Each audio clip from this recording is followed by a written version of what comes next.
really recognize your progress. Every day you can concentrate on being satisfied with whatever you already have reached. And be kind to yourself while you practice. Because I really feel, I'm very convinced it has a strong impact on our play, how we feel. Of course it has.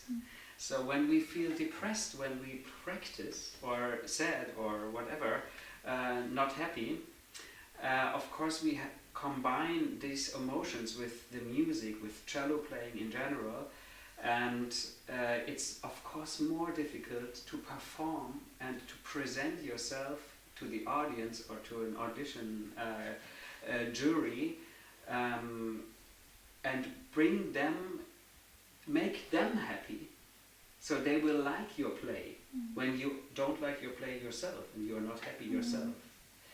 So it's very important how you feel when you practice.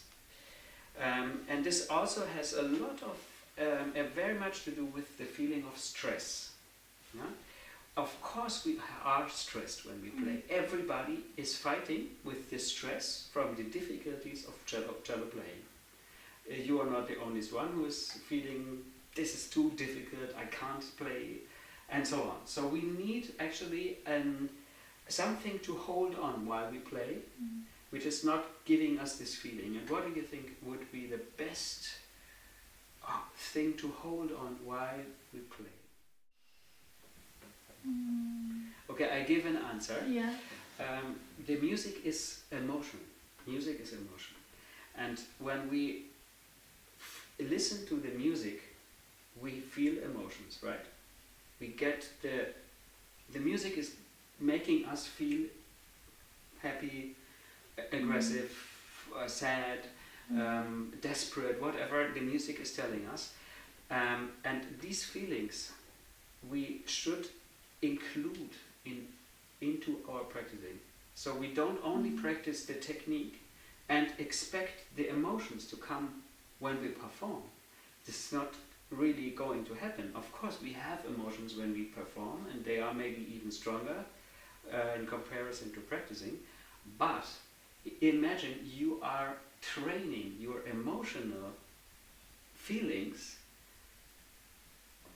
while you practice. You feel what the music is actually giving, the emotions that the music is giving to the audience or to you, is something that you are very conscious about, and you are able to actually feel the feeling inside of you, combined with the joy of your own abilities, which is very important, to feel your own abilities and to feel happy about it.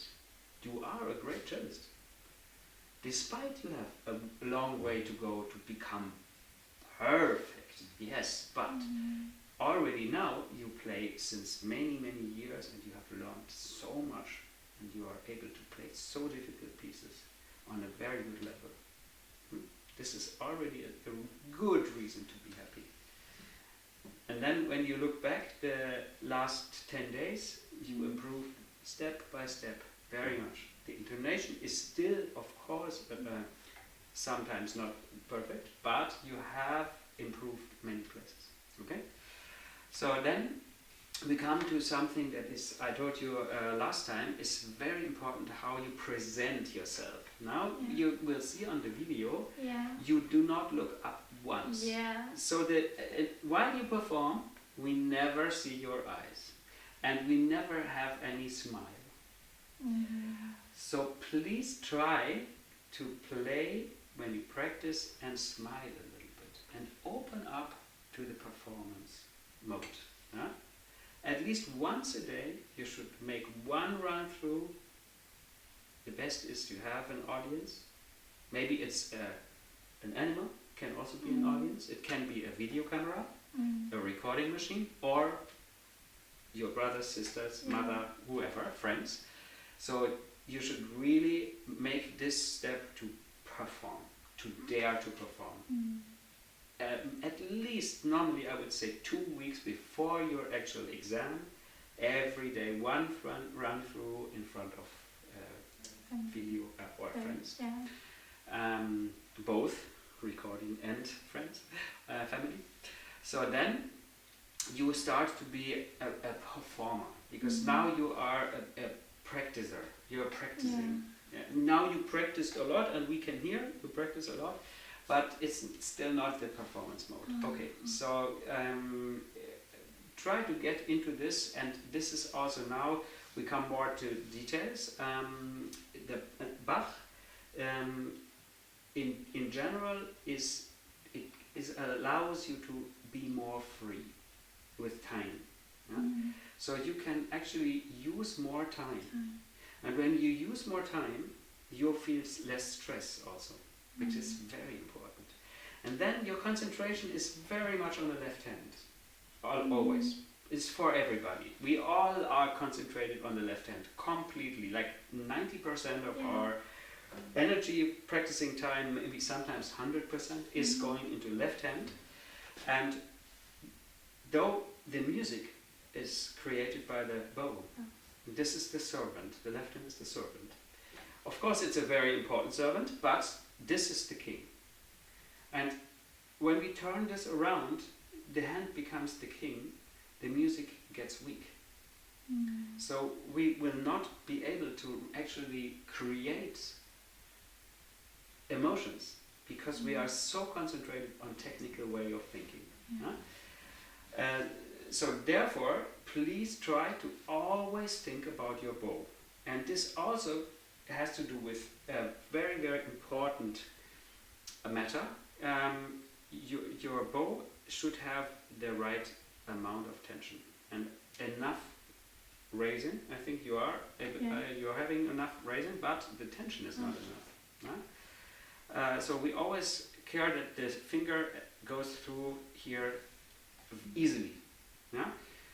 This is the right tension. If you have less tension in the bow, you will more easily have side noise, and the sound is not as clear, as open, and you are not as flexible.